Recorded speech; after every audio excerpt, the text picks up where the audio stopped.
Halo sahabat Yes, salam hebat luar biasa. Kembali lagi di channel Komunikasi Sudah Bisa. Anak muda Indonesia pasti bisa. Nah, ini saya kedatangan tamu spesial, anak muda yang sukses, pemilik kafe. Ya, dan Anda mau tahu orang seperti apa? Check it out.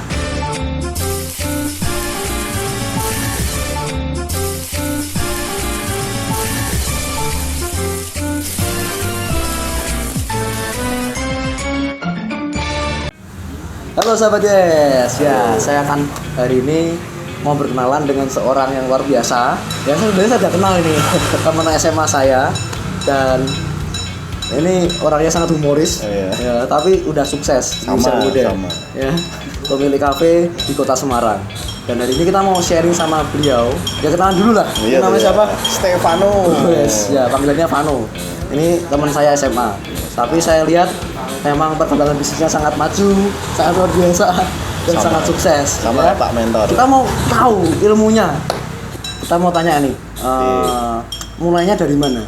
Kok bisa kepikiran ada ide kafe, terus bisa buat kafe, lalu mungkin apa ayahnya sebelumnya usahanya kafe juga atau gimana? Ya. Dapat ilmunya dari mana? Kita mau tahu dari awal.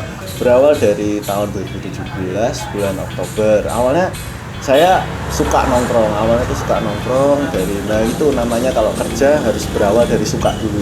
Dari suka, dari SMA saya udah mulai nongkrong sama Pak Mentor Vino ini. Jadi ya saya tuh dari dulu udah gatel pengen punya kafe. Berawal dari situ. Awal itu keluarga saya keluarga kontraktor. Jadi memang beda banget bisnisnya, dari kontraktor sama kafe itu beda konsep, beda manajemen. Ya, tapi dari tidak bisa itu makanya harus belajar. Nah, belajar dari apa ya, kita sambil jalan harus pelajari dari detail-detail, dari stokan segala macam. Nah, apa namanya, buat teman-teman yang pengen usaha kafe harus apa ya, tips saya harus punya konsep dulu di awal. Jadi sahabat Yes, bagi teman-teman yang mau buka kafe di sini, Anda harus tentukan konsepnya dulu. Ya. Tapi mau tanya lagi ke Bro Vano nih, konsep apa yang paling cocok untuk pemula? Mungkin sama sekali nggak paham tentang kafe, nggak paham tentang kopi, ya kan? Ya, konsep awal kita harus sesuaikan sama pasarnya dulu, pengennya tuh dan kebutuhannya seperti apa. Kalau memang banyak di kopi ya silahkan bikin kopi. Jadi harus survei dulu targetnya di Semarang itu seperti apa, di kota-kota lain itu seperti apa. Ya. Kalau memang kopi, ya oke, jalan dengan kopi, konsep yang minimalis mungkin, yang sesedikit mungkin modal, nggak masalah. Kita juga mau tahu nih, Bro Vano, kafenya udah berapa tahun berjalan dan kesulitan apa yang dialami dan solusinya apa? Gitu. Supaya teman-teman di sini kalau mereka membuat kafe nggak kaget, tiba-tiba ada kesulitan ini, kesulitan itu. Oke, untuk kesulitan kafe sendiri, kafe Momen udah 2 tahun. Ya, kalau ditanya kesulitan namanya usaha pasti susah. Nah, dari permodalan pun juga susah, harus mengumpulkan atau dengan pinjaman, itu juga udah susah. Dan kesulitan yang terutama sih paling menurut saya SDM sama keuangan. SDM tuh ya karyawan, ngatur orang tuh paling susah namanya.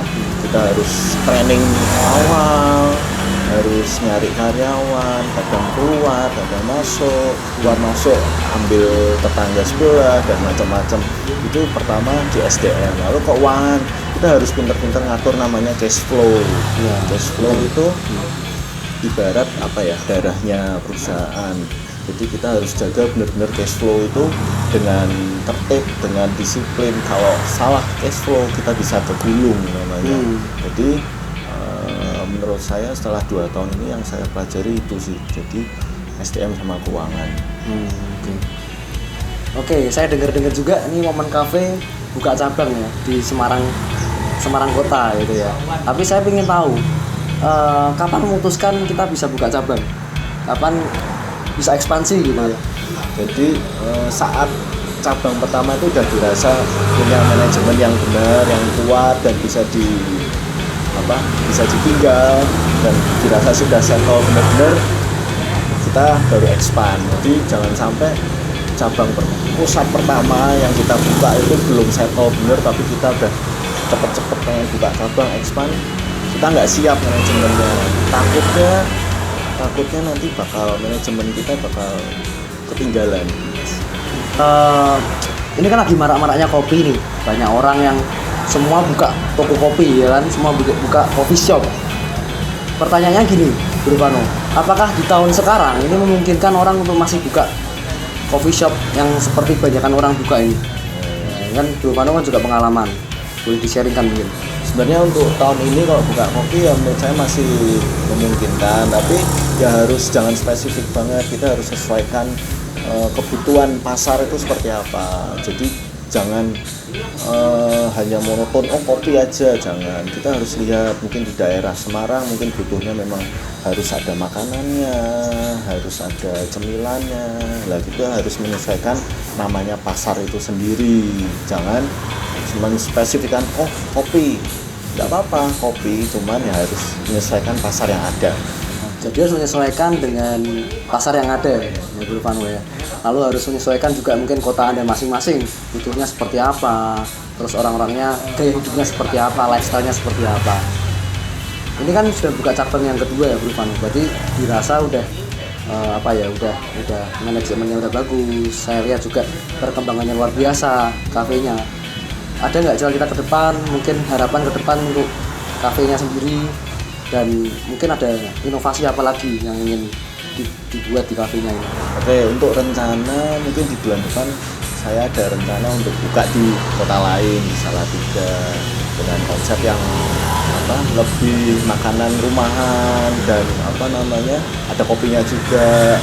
Jadi kalau keinginan untuk kedepannya saya sih ingin membesarkan usaha ini supaya menjadi lebih berguna juga buat orang lain. Kadang kita nggak berpikir ternyata yang kerja di kafe ini mereka juga membutuhkan suasana kerja yang nyaman. Kadang mereka juga pelarian dari kehidupannya.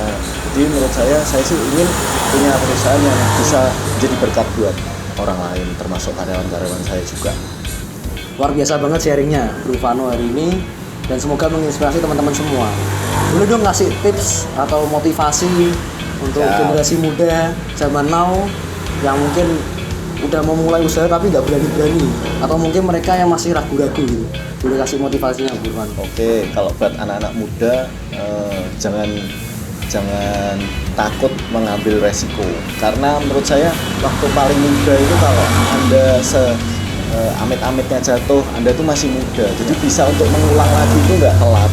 Coba kalau Anda ngambil keputusannya nanti pada saat tua baru berani, Anda udah ketinggalan sama yang lain. Jadi menurut saya jangan takut ngambil resiko, jalani aja dulu.